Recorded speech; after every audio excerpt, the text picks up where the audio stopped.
Kumikilos lang tayo dito, pero ang buhay po na tinutukoy ni Kristo ay yung buhay na walang hanggan.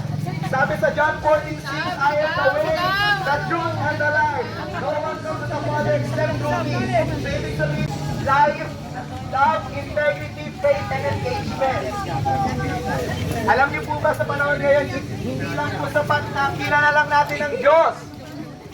Dapat po pumasok siya sa ating mga puso at maghari sa ating mga buhay.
ubusin, ha? Sige, kaya nilang ubusin. Nalengya kayo, ano eh. Paki-picture, video sa...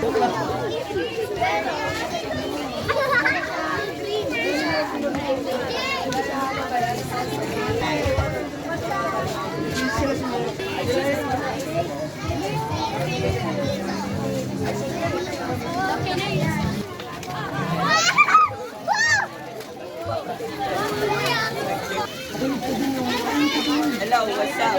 Bibigyan kita sapatos. May tanong muna ako.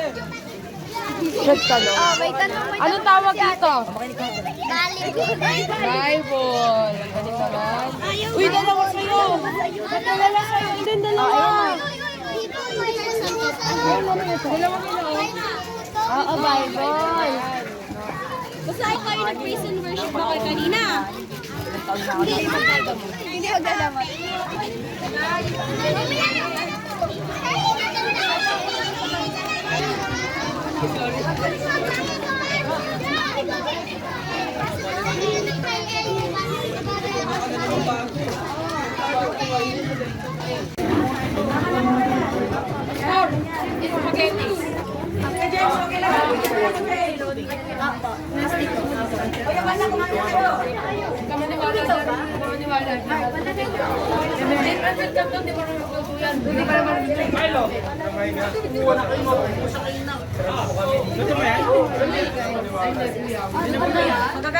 Magaganda may kawain.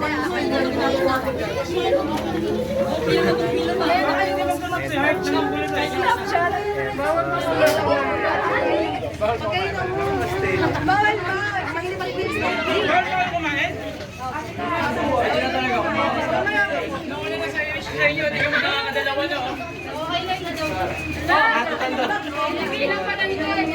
Kumain na kayo. Ganun din yun. Kumain na kayo. Walang iyaya.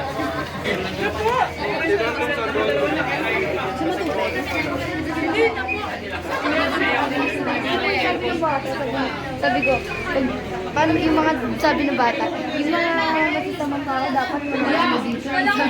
Dapat hindi dapat dito. Tapos ang sabi ko, pag ba, Binigay na ko sa ayun ako.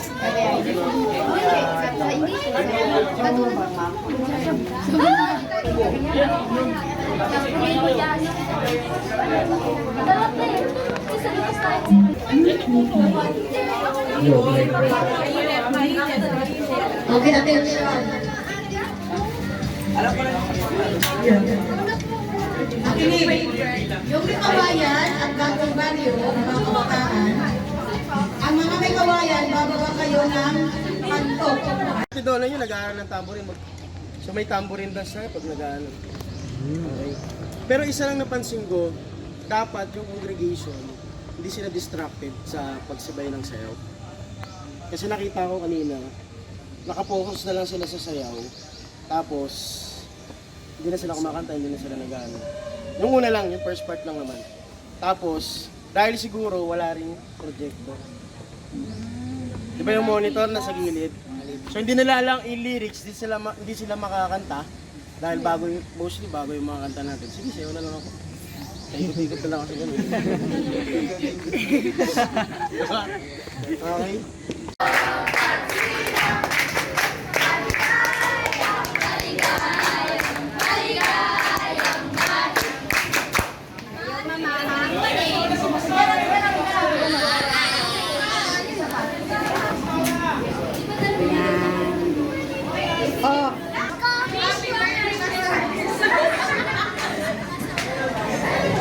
I-wish nyo ako.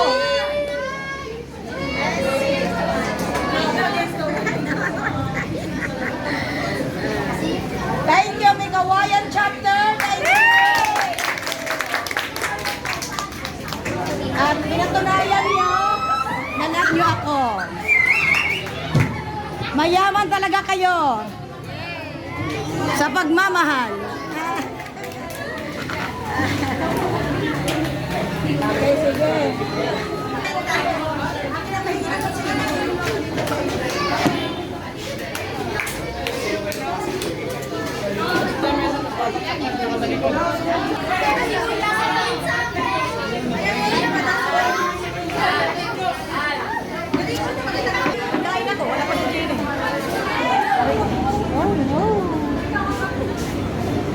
Wala